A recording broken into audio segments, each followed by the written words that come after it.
Well, good afternoon, everybody. It is 6 minutes past the hour of 3 o'clock. I am Brian Wilson. I am your friend and radio buddy, and this is The Drive for the 29th day of September. It is 9/29 of 23.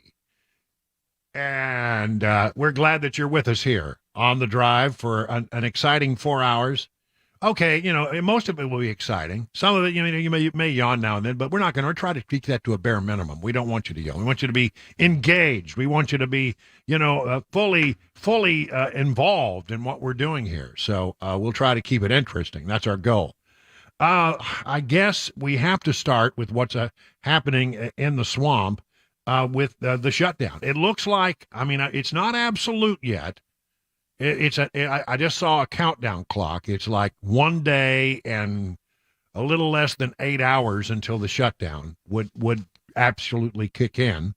But it didn't go well today in the House of Representatives. To keep things going, there was a short-term spending bill. I don't want to call it a CR. It's not really a continuing resolution. It's just something, it's a stopgap spending measure that would have kept the government running for a few more days while they tried to work things out. And, it's, let's just be honest, ridiculous that we're at this point. I mean, what is the job of Congress, and especially the House of Representatives, to start with, get these spending bills approved? I think we have 4 approved so far, and there are 12. So, that means there are about 7 or 8 left to go, and they are not going to get that done before things come to a close on the 30th. And so, it's maybe some miracle thing will happen. The Senate has a short-term spending bill that they have proposed. The Speaker said it was not going to be considered in the House, but who knows what might happen given this thing. And so this was 2 things. Number one, it was disappointing that we've gotten to the point where it came to this, but it was about 21 Republicans who voted against McCarthy's short-term spending bill, and that's enough to tank it. There is a bit of irony here because the Senate was going to send over its spending measure, and the people who voted against the spending measure today said that if McCarthy were to put that up and then ask for Democrats to help them, then they would call for McCarthy's seat in Congress. They would come after him. That he would not be able to be the Speaker of the House if he pulled a stunt like that. But it's really, when you look at it, the 21 hardline conservatives who did not want to pass the short-term spending bill basically voted with Democrats to kill the measure. That's what happened. It's 21 Republicans joining the Democrats to kill this stopgap spending measure. From FoxNews.com, a group of GOP hardliners joined Democrats in sinking House Republican stopgap funding bill on Friday, significantly raising the chances of a government shutdown happening over the weekend. A procedural vote to advance the bill passed earlier in the day. That's what they call the rule. But final passage failed on a 198 to 232 vote. 21 Republicans voted against it, including Matt Gaetz, Marjorie Taylor Greene, Nancy Mace, and I've got some others in the state of Tennessee, Andy Ogles. We got Tim Burchett. I don't know, but 21 Republicans voted against it, and it went down hard. It said, and this is correct in this story, it's a heavy blow to Speaker Kevin McCarthy, whose leadership has faced public threats throughout the spending battle so far from some in the right flank of his conference. Federal government funding expires at the end of the day on September 30th. That would be tomorrow. If the House and Senate can't strike a deal by then, a partial shutdown threatens to force all federal functions deemed non-essential to grind to a halt. A short-term funding extension is almost certainly needed to give lawmakers more time to cobble together 12 individual spending bills for fiscal year 2024, but Republican leaders have had a hard time so far corralling their conference into some kind of agreement. A faction of conservatives have for weeks said they are opposed to any CR arguing it be an extension of the previous democratically controlled Congress. McCarthy and his allies tried to pressure the holdouts by accusing them of siding with Democrats and giving Senate Majority Leader Chuck Schumer, as well as the White House, more leverage to pass government funding without conservative policy riders. The Speaker said before the vote Friday morning, every member will have to go on record. Are they willing to secure the border, or do they side with President Biden on an open border and vote against a measure to keep the government open? One of the things that was in McCarthy's spending measure were restrictions requiring the Biden administration to get tough on the border, or at least get tougher than they are now, which would have been, a nice thing. But again, it went down 21 Republican votes against the measure, which is more than enough, since all Democrats voted against the measure as well. It was more than enough to kill the thing. From CNBC. House GOP leaders on Friday failed to pass a partisan short-term spending bill with fewer than 2 days left. Final vote 198-232. Speaker McCarthy pitched the bill as a way for his fellow Republicans to buy time to pass a slate of individual agency bills. Here's some more names. And Representative Andy Biggs of Arizona, also Eli Crane, were among those who voted against it, in addition to the previous named members. The Senate easily advanced its own short-term funding bill Thursday by a 76-22 margin. The next vote in that chamber is scheduled for tomorrow, Saturday. The Senate bill is likely to be amended ahead of Saturday's vote, and the next version could contain stronger border security measures that House Republicans are demanding. And it goes without saying that missing the Senate vote will be Senator Dianne Feinstein, who died late Thursday at her home in Washington.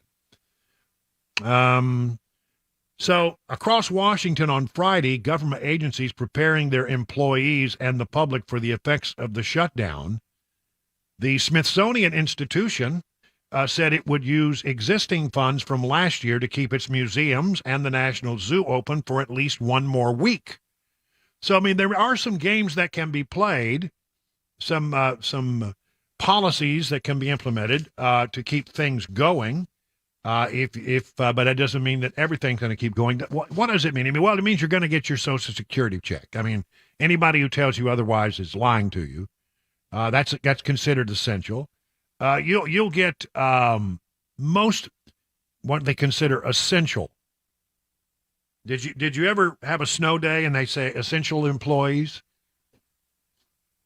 I don't know if it's good to be essential or not, but essential services will continue. The Pentagon, National Security, I think you could say the Border Patrol is essential at this point. I don't know, but one way or the other, what are deemed essential agencies will continue to operate, and these things generally work themselves out in relatively short order. I think the longest it's gone is, I want to say 34 days in the history of the country. Usually they last 4 or 5 days, and then everybody finds a way to get it across the goal line, and they reopen the government. But it's just no way to run a railroad. It really is not. It's just the worst. Why can't we, get this work done? Let's focus on, it's sort of like, you want to say, what's the most important thing that you need to do? Number one, pass the spending bill so that government can continue. It ought to be at the top of your list. It ought to be the first thing that gets done, and nothing else really gets done until that matter is taken care of.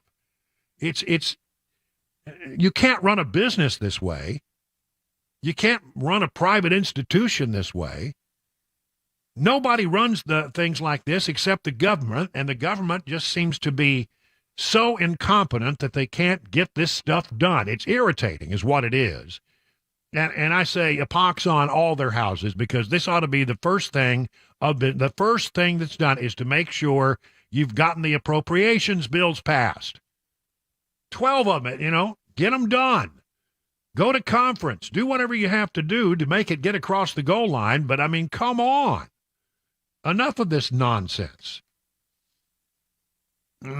Wall Street Journal.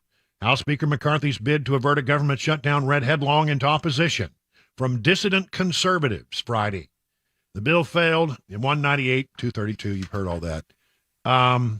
The proposal would have extended government funding through October 31st through Halloween, but at a 1.47 trillion annual rate, down from a 1.6, so it would have cut spending and would have included strict new border security measures and the creation of a fiscal commission charged with coming up with ways to balance the budget and improve the country's fiscal outlook.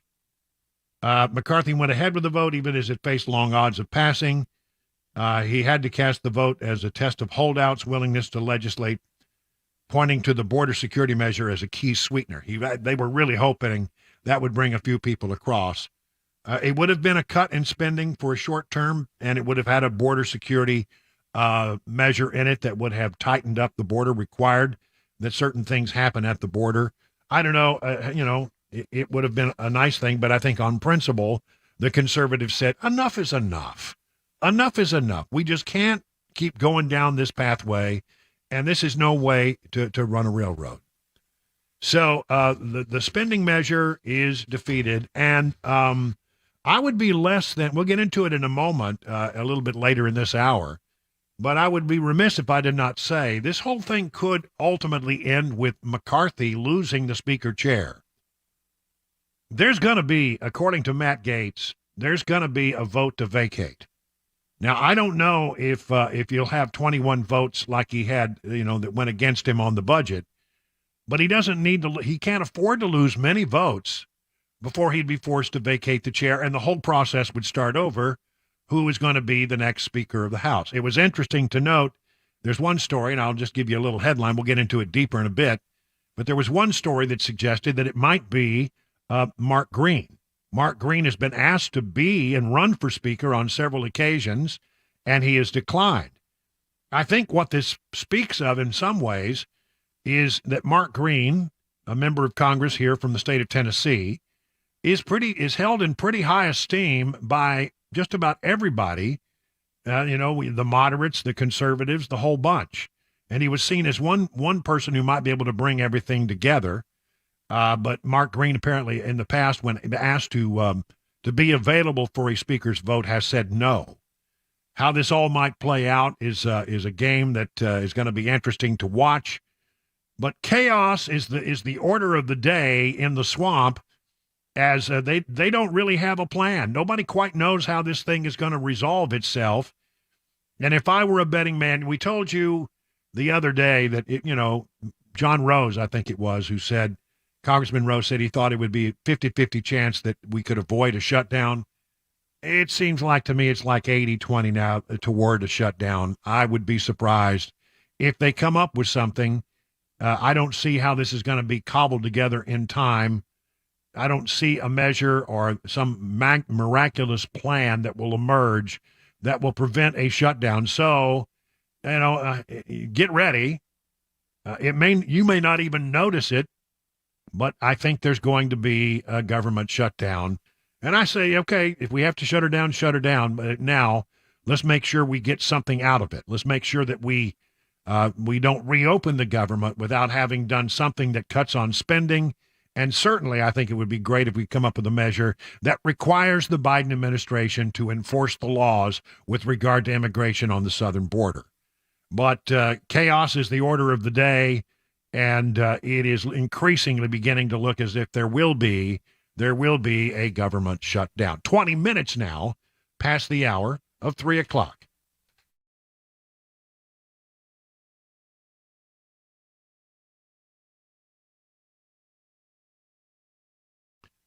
If you desire to add gold or silver perhaps to your portfolio, listen up. I want to tell you about Nashville Golden Coin. If you're looking to buy real, actual, hold it in your hand, gold, silver, or bullion, let me tell you, it's the place I do business, and it's a place that I recommend. You'll get honest, friendly customer service and a real precious metals education.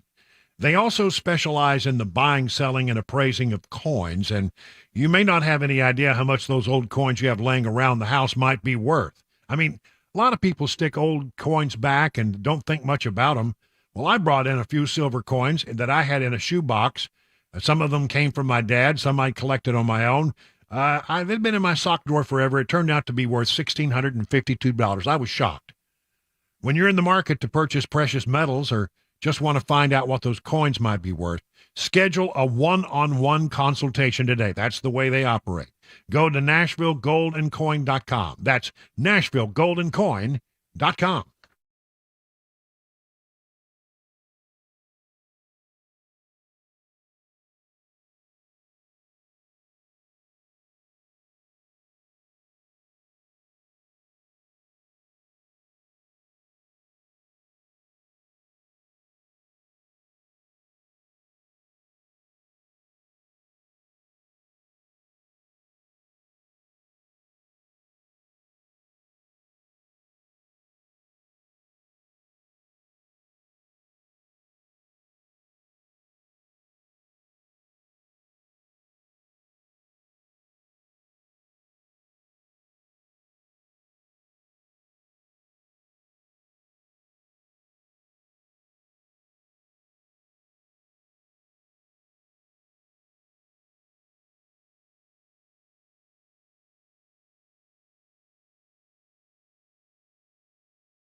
The clock ticking on a government shutdown, a burn ban lifted in Murfreesboro, plus General Mark Milley retiring and going out swinging today. That and more. 3:30 Super Talk 99.7 WTN.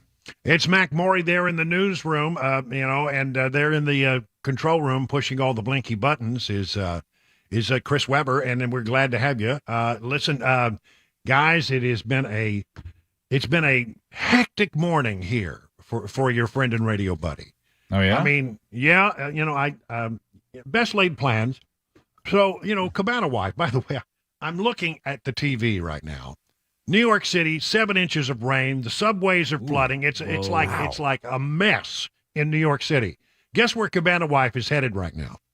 Could it be New York City? Yep. She's going up there. It's a long planned. I didn't even look at the forecast. Long planned trip to New York City with one of her girlfriends. They're going to do a Broadway show, and I talked them into going to Little Italy to eat because I always do that whenever I go to New York.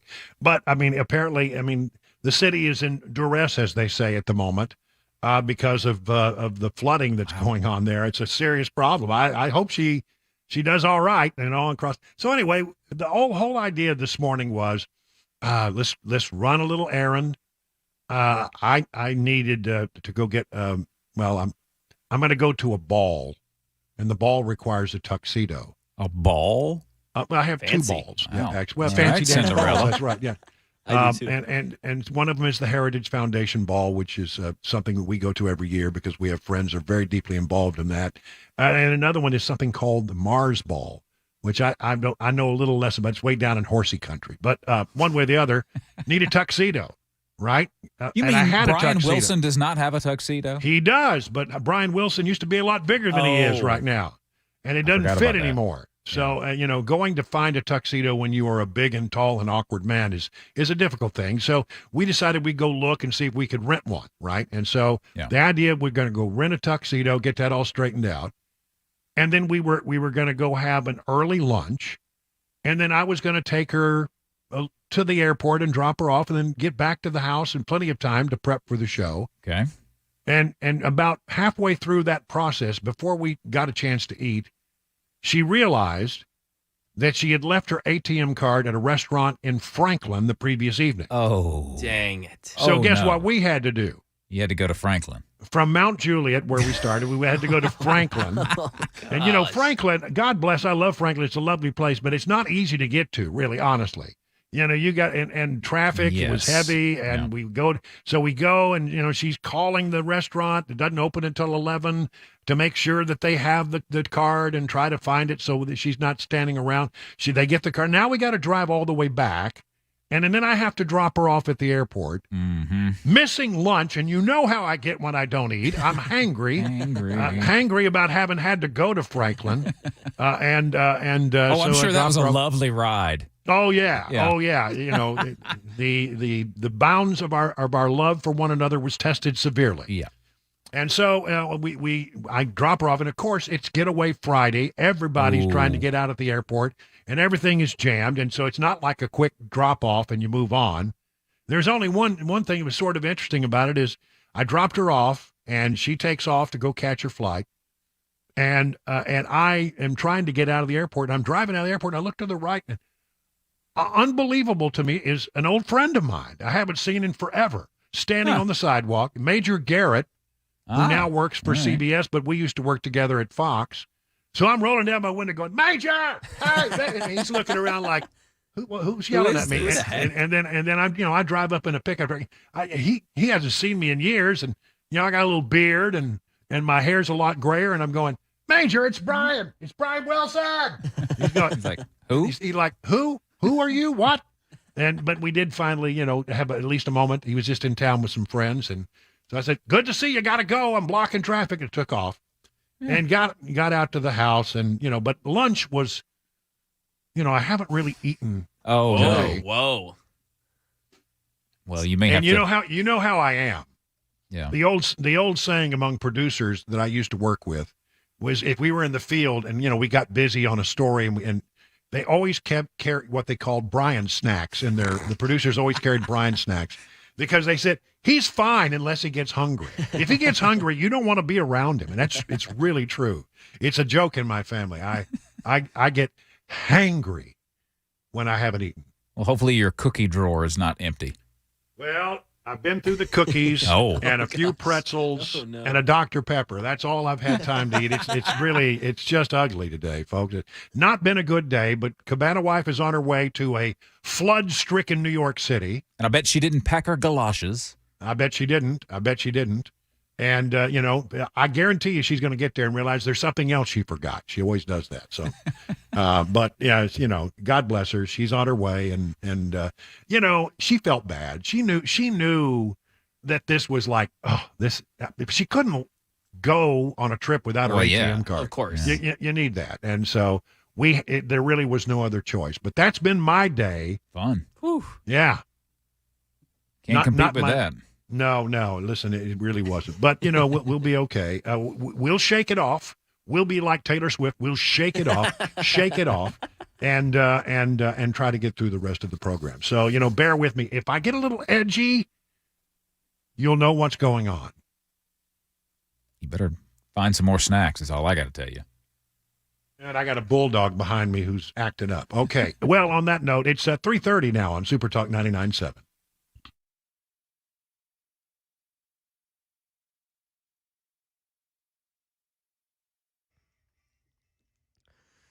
30 minutes after the hour of 3 o'clock, I'm Mac Maury with your top stories. Right now, 85 degrees in Nashville and expecting a lot of the same this weekend. Clear skies, highs in the mid-80s. Those lows staying in the high 50s to low 60s. A little bit cooler on that low end. Traffic weekend weather forecast coming up 5 minutes. The clock ticking down to a likely government shutdown at 12:01 a.m. Sunday, October 1st.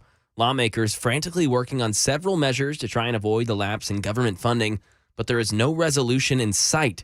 Karen Travers has the latest. White House Budget Director Shalonda Young said by not funding the government, House Speaker Kevin McCarthy and his fellow Republicans are going back on the budget deal reached earlier this year as part of the debt ceiling negotiations. We shook hands, 2/3 of Congress voted for it, and the president signed it into law.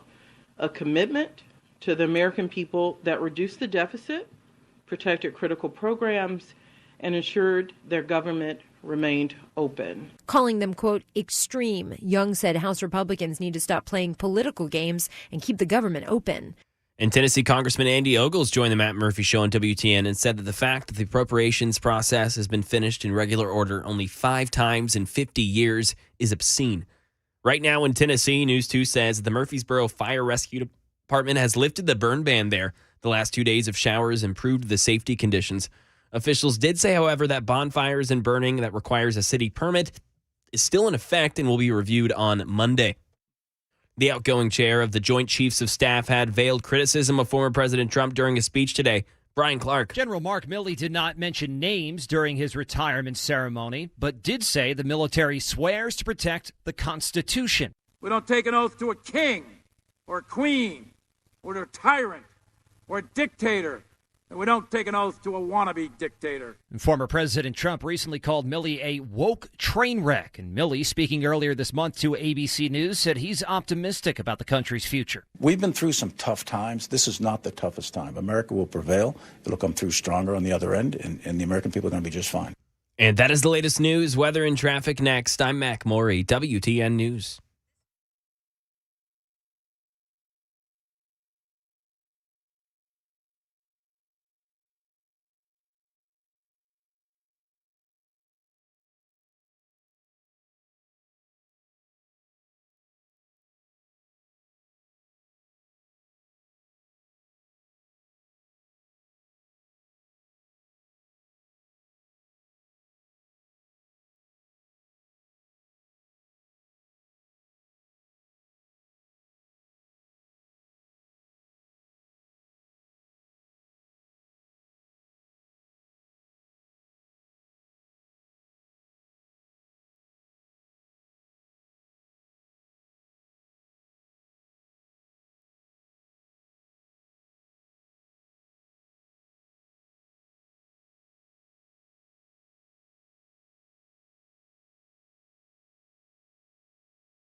Well, how are you faring in this rough and tumble market? It's up one day, it's down the next. Hard to know, if you're doing the right thing. Well, the experts at Beacon Capital Management, they get that it can be a little scary. But here's the thing. Beacon Capital Management has a plan to assess where you are and then help you make any mid-course corrections that might be needed. I mean, wouldn't it be great to have peace of mind that you're on the right path? Beacon can provide that reassurance. It starts with a simple phone call. Here's the number, 615-488-9303. You get online with the folks at Beacon. They will ask a few questions, and then we'll take it from there. I mean, you have nothing to lose except for all your worry. So get started today by calling 615-488-9303. At the end of the process, you'll be able to rest easy knowing you have a plan that meets all your retirement goals. Replace the worry with confidence that you're on the right path. One more time, be sure you write it down. Here's the number, 615-488-9303. The experts at Beacon stand ready to take your stress away. Learn more at askbeaconnow.com.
Well, let's head to the swamp and see if we can, talk about some other things other than the government shutdown.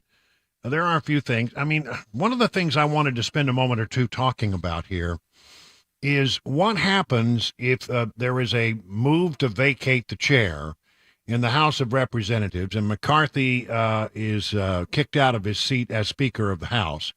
I mean, if the people who voted for voted against the short-term spending measure were to vote against the Speaker, he would lose his speakership. It doesn't take many. I mean, he's only got like a 5-vote margin in the House of Representatives. So this is from justthenews.com. Names of potential replacements emerge amid what appears to be a strengthening effort to remove McCarthy as Speaker of the House. The effort's being led by Florida Congressman Matt Gaetz, considered the biggest McCarthy critic in the House Republican Conference. A short list of potential House Republicans to replace Kevin McCarthy has emerged on Capitol Hill amid what appears to be a strengthening effort to replace him. The effort is being led, as we said, by Matt Gaetz, who essentially said if the Speaker uses Democrat votes to pass a spending bill, he'll lose his GOP speakership in what is called a motion to vacate. A report from the news site Axios says the short list includes Republican Study Committee Chairman Kevin Hern of Oklahoma. I don't know a thing about him. In fact, I don't know a thing about a couple of these people. House Budget Chairman Jody Arrington of Texas. House Financial Services Chairman Patrick McHenry of North Carolina. Source told the outlet that the Homeland Security Committee Chairman Mark Green of Tennessee, who is a good friend of this show, was asked to replace McCarthy multiple times but has declined. If Congress doesn't pass spending legislation by Saturday, the federal government will shut down, partially at least. The Washington Post is reporting the GOP conference most conservative members, with Gaetz among them, will try to push McCarthy out of the speakership next week, and that Gaetz could offer the motion to vacate as early as Sunday. Another person Megan mentioned is House Majority Whip Tom Emmer. However, the Minnesota lawmaker says he doesn't want the job, according to punchbowlnews.com. Well, I mean, if I'm going to get reliable information, it's going to come from something called Punchbowl News.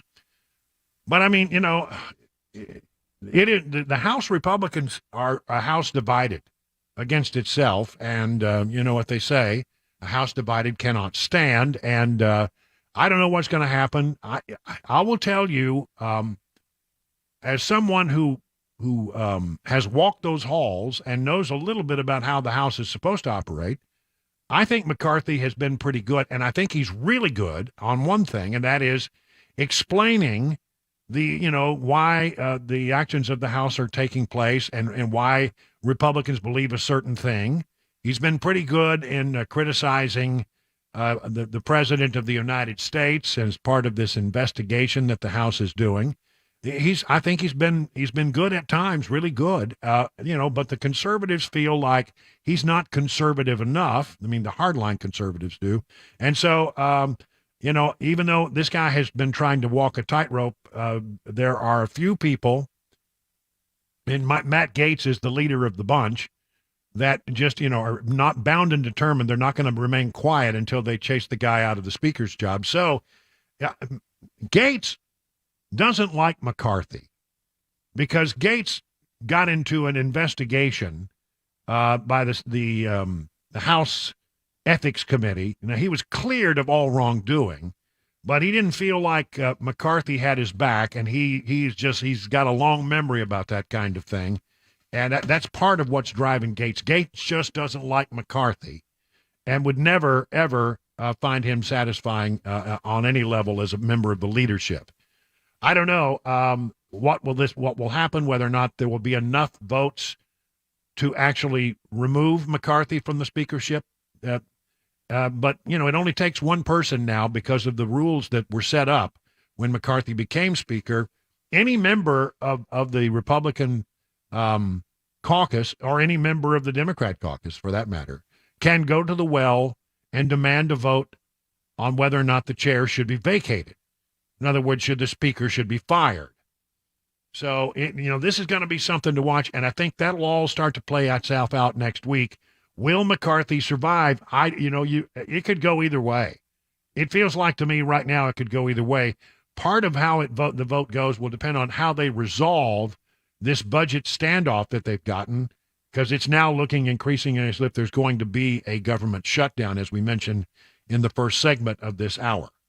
So there's that. Other news from the swamp, Di-Fi is dead. Dianne Feinstein, California's longest-serving senator, has died at the age of 90. I mean, it wasn't long ago that Dianne Feinstein was out for a long time. She came back, and somebody asked her, how are you doing? Are you glad to be back? She said, be back. I've been here the whole time. Well, no, she had been in California for a month trying to overcome a bad case of shingles, which I can certainly appreciate. But she was the oldest member of the Senate. She has served there since 1992. She held her seat in chamber longer than any other woman in the history of the Senate, and he's longer than any other senator from the state of California. Di-Fi, dyed-in-the-wool leftist. I mean, she came from San Francisco. She's a product of San Francisco politics. There's no doubt about that. I found her work extremely insulting at times when we were trying to confirm Supreme Court justices. She served on the Senate Judiciary Committee, among other things. And it seemed like to me she was predictably going to go after any Republican nominee, and she did. She was always a reliable vote against a Republican nominee or a conservative nominee to the high court.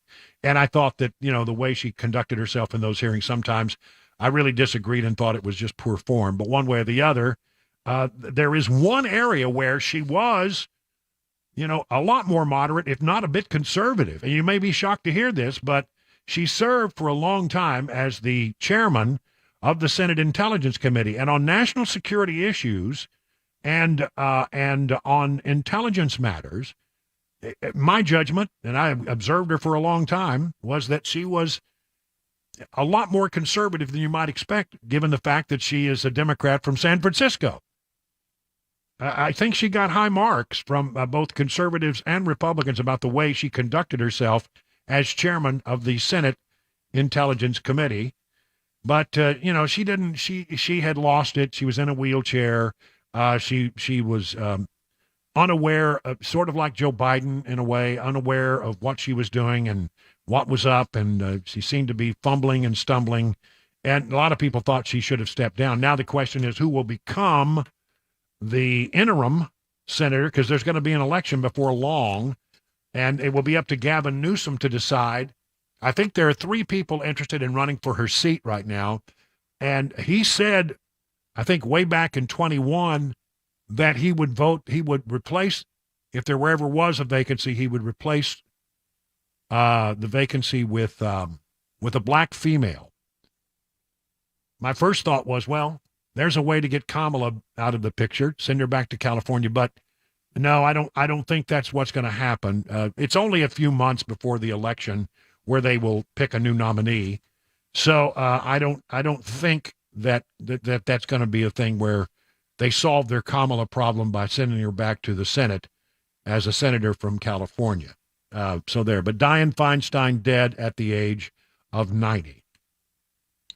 Also from the swamp, the House has given a subpoena ultimatum to Alejandro Mayorkas and demands data on terrorism suspects jumping the border.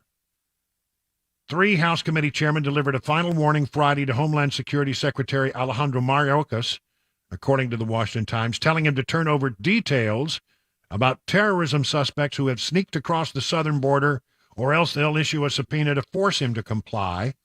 They said they've been seeking the data for more than 4 months, and to date you have failed to comply satisfactorily with our requests. If the department continues to fail to produce the requested documents by October 13th of 2023, so about 24 days from now, we will again consider other measures, including use of the compulsory process to gain compliance and obtain this material. Signed by James Comer, chairman of the Oversight Committee,